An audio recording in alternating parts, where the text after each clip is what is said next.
তো হ্যালো বন্ধুরা, good evening. এখন ঘড়িতে সময় হচ্ছে সন্ধ্যা 7টা। তো এখন থেকে আমি আমার ভিডিওটা শুরু করছি। আজকে রাতে রান্নাটা তাড়াতাড়ি শুরু করে দিয়েছি। আজকে রাতে রান্না হবে ভেড়া মাংস।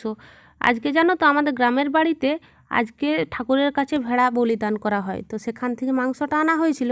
তো মাংসটা দুপুরবেলায় আনা হয়েছিল বলে তখন আর রান্না করা হয়নি। তো এখন রাত্রেবেলায় সেই জন্য মাংস রান্না করব। আর এদিকে দেখো ভুটি রান্না হবে। এটা আমরা ভুটি বলি, তোমরা কি বলো কমেন্ট করে অবশ্যই জানাবে। তো এটা অবশ্য লাউ দিয়েই বেশি ভালো লাগে, কিন্তু বাড়িতে লাউ যেহেতু ছিল না, তো ভাবলাম চলো বাড়িতে তো কুমড়া আছে, তো কুমড়া দিয়ে করে দিই।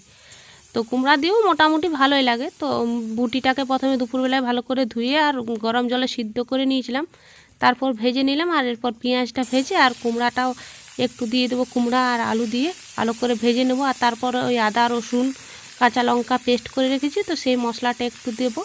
আর একটু উপর থেকে ওই গরম মশলা গুঁড়া দিয়ে দেবো, তো খেতে কিন্তু এটাও ভালো হয়। তো দেখো আমার রান্নাটা প্রায় আমি তাড়াতাড়ি শুরু করে দিয়েছি। আর এইদিকে মশলা মাংসের জন্য রেডি করে নিয়েছি, আলু কেটে নিয়েছি। আর মাংসটা তো দুপুরবেলাতেই ধুয়ে রেখেছিলাম। তো চলো তোমরা ভিডিওটা দেখতে থাকো, আশা করছি তোমাদের ভিডিওটা দেখতে ভালো লাগবে।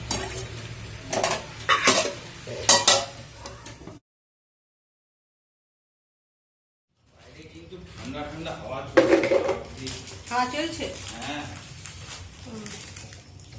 তো বন্ধুরা, আজকে আমরা অনেকটা দেরিতে চা খাচ্ছি।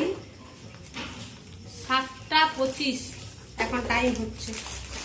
তো এখন এই যে চা করে নিয়েছি, চা রেডিও করে নিয়েছি, এবার চা খাবো। তো এই বিস্কুটগুলো এই কোটার মধ্যে রেখে দিচ্ছি। শ্রেয়ার বাবা আজ একটু বাইরে গেছিল, কাজের থেকে এসে গেছে অনেকক্ষণ, তারপর বিকেলবেলা একটু বাইরে গেছে, বললে একটু পরে চলে আসবো।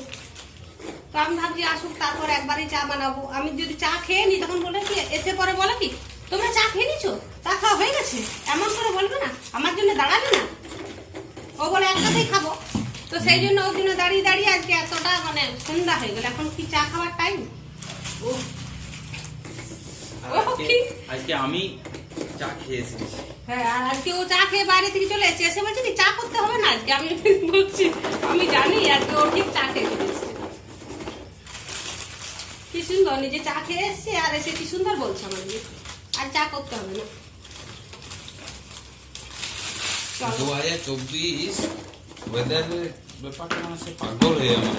হ্যাঁ, কখনো ঠান্ডা, কখনো গরম, কখনো বৃষ্টি পড়ছে। তো আমি এই যে বাইরে থেকে এলাম, যখন বার হয়েছি তখন তো গরম লাগছিল, আর এখন ঠান্ডা হাওয়া দিতে শুরু করে দিয়েছে। আসছি যখন ঠান্ডা লাগছিল, আর এই করে শরীরগুলো খারাপ হয়ে গেছে আবার। চলো চাটা খেয়ে নি, তারপর মাংসটা রান্না করব। তরকারিটা হয়ে গেছে আর ভাতটাও হচ্ছে, প্রায় হবো। চাটা খেয়ে ইয়ে করতে হবে, মাঠটা ঝরাতে হবে। চলো, আর আজকে আমার মেয়েও চা খাবে আমাদের সাথে। আজকে বলছে হরলিক্স খাবো না, চা খাবো। চলো।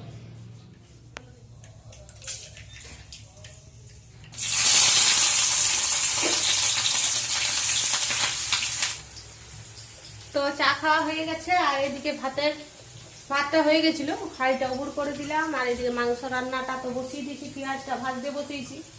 আর এই মাংসতে একটু রসুনটা বেশি লাগে, তার জন্য বেশি করে রসুন আর আদা কাঁচা লঙ্কা টমেটো পেস্ট করে রেখেছি এটাতে। আর পেঁয়াজটা ভাজাই দিব, আর তরকারিটা আগেই হয়ে গেছে। এই মাংসটা যদি বেশি করে রসুন দিই না, মানে যদি না দিই তো একটু গন্ধ উঠে, ঠাকুরের প্রসাদ আবার গন্ধ বলতে উঠে। তো প্রথমে একটু চিনি দিয়ে আর তেজপাতা দিয়েছি, পেঁয়াজটা একটু লাল লাল করে ভেজে নেব। আর এই আলু দেবো মাংসতে। তো আলুগুলো আর ভাজবো না, আলাদা, মানে যখন চিকেন বানাই তখন আলুটা ভাজি, আর এটা যখন ঝোলটা ফুটবে তখন মানে ঝোলের মধ্যে আলুগুলো দিয়ে দেবো। আর এই মাংসটা একটু রান্না হতেও সময় লাগে। প্রথমে ভেবেছিলাম যে কুকারে বানাবো, তারপর দেখছি না, কুকারে বানালে না স্বাদটা আলাদা লাগে, আর কড়াইয়ে বানালে বেশ আস্তে আস্তে ফুটে ফুটে মাংসটা হবে, বেশ ভালো লাগে খেতে। চলো পেঁয়াজটা আগে ভাজা হোক, তাকে আমি এই দিকের এই চা খাওয়া কাপ এইগুলো সব ধুয়ে নিই।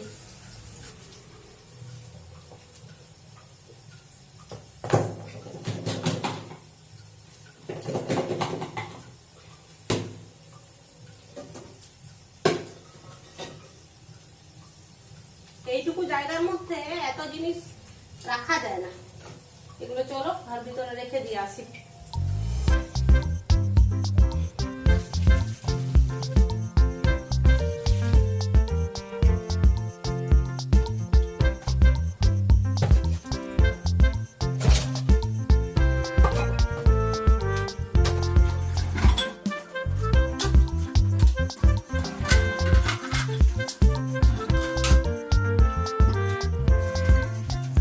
তো যাকে আমার এই বাসনগুলো ধোয়া হয়েছে, আর এদিকে তাকে পেঁয়াজটাও লাল লাল করে ভাজা হয়ে গেছে এই যে।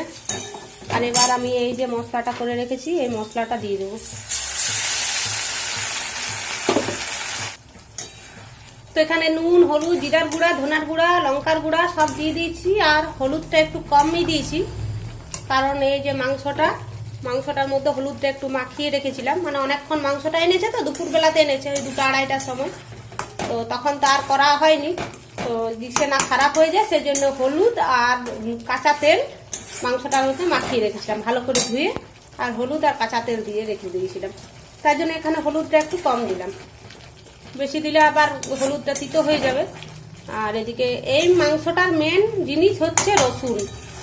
অনেকটা পরিমাণে রসুন দিলে মাংসটা মানে রান্নাটাও ভালো হয়, খেতেও ভালো লাগে, আর গন্ধটাও থাকে না। তো এই যে দেখো মাংস থেকে এই মশলা থেকে তেল ছেড়ে দিয়েছে, এবার মাংসটা দিয়ে দেবো।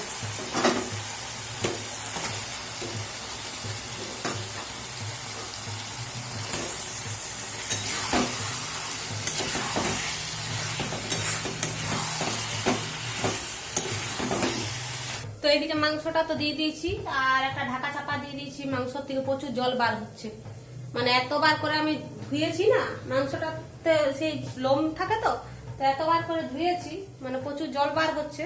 তো সেই জন্য একটা ঢাকা দিয়ে দিয়েছি, এটা আস্তে আস্তে হোক। আর অনেক দিন পর এই মাংসটা খাবো, প্রায় 4-5 বছর পর এই মাংসটা খাবো।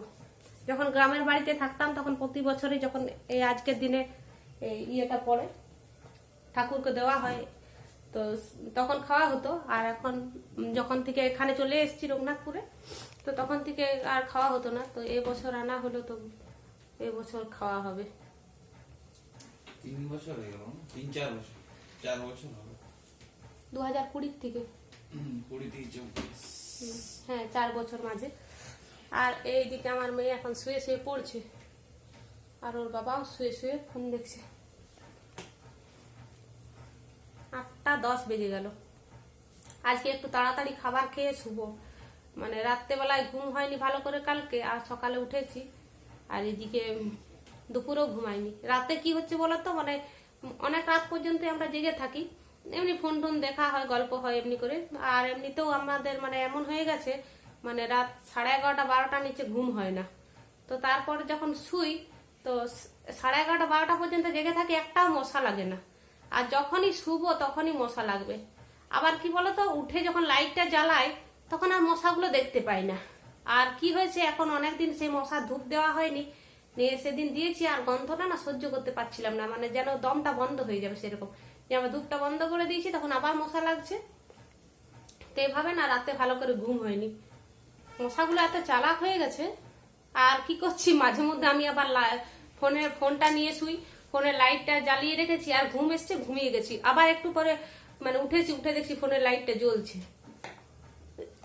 এভাবে ভালো করে ঘুম হয়নি। তো তার জন্য বললাম যে আজকে তাড়াতাড়ি খেয়ে আর তাড়াতাড়ি শুয়ে দেবো। রাত জেগে জেগে মশা মারতে থাকে।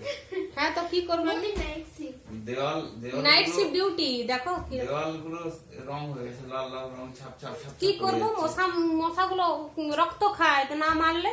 আর এদিকে ধূপের গন্ধটা তো সহ্য করতে পারছি না, ধূপটাতে না মশাগুলো মরছেও না। আর অল আউটের গন্ধ আমি সহ্য করতে পারি না, সেই জন্য অল আউট লাগাই না আমরা। আর আমাদের ঘরে একটা ইঁদুর ছিল, দুটো ইঁদুর ছিল, একটা ছিল প্রথমে, তারপর দুটো হয়ে গেছিল, ছোট ছোট ইঁদুর। এখন মানে কিছুদিন আবার দেখছি বড় হয়ে গেছে ইঁদুর। আর সেদিন কি করেছি, সেই রিং লাইটটা যেটা এনেছে, তো সেটার পেটিটা না আমি এই যে আলমারির মাথায় রেখে দিয়েছিলাম, তো পেটির ভিতরে ঢুকে গেছে ইঁদুরটা, কোন রকম করে উঠেছে আর ঢুকে গেছে, আর বার হতে পারছে না। অনেকক্ষণ ধরে খড়খড় খড়খড় করছে। আমি ওকে বলছি দেখো খড়খড় করছে ইঁদুরটা, ও বলছে না এখনই দেখো, আমরা চুপচাপ থাকো, ও খড়খড় করছে, কথা বললেই বেরিয়ে যাবে হয়তো। আমার না চলো তো উঠো, ও চেয়ারের উপর উঠে আর পেটিটা টেনে নামিয়েছে, তখন দেখছি পেটির ভিতরে ঢুকে আছে। তারপর ওই ইঁদুরটাকে আবার বাইরে ছেড়ে দিয়ে আসলাম। একটা বেরোলো আর একটা আবার ঢুকে আছে ওই লিলটারের উপরটাতে। চলো দেখি আবার এদিকে মাংসটা একবার করে।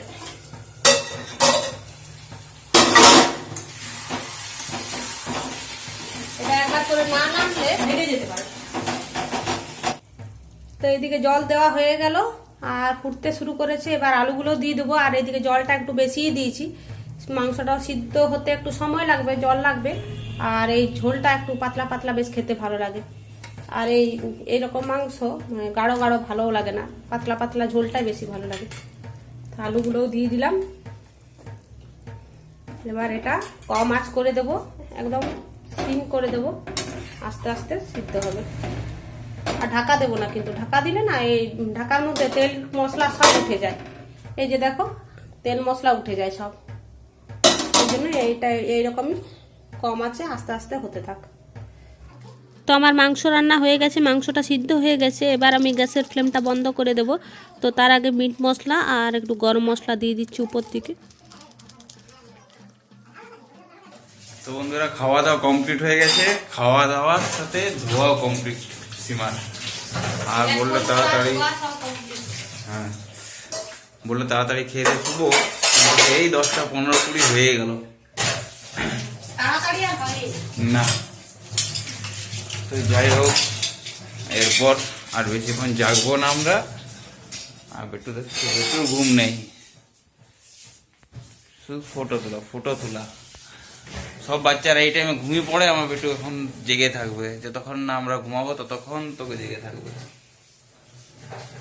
যতই বলি না শুনবে না। বাপরে রাক্ষস। তো চলো বন্ধুরা, আজকে ভিডিওটা এখানেই শেষ করছি। ভিডিও যদি তোমাদের ভালো লাগে তাহলে লাইক অবশ্যই করবে। তোমাদের সাথে দেখা হচ্ছে নেক্সট একটা ভিডিওতে। ততক্ষণ সুস্থ থাকবে, ভালো থাকবে। টাটা।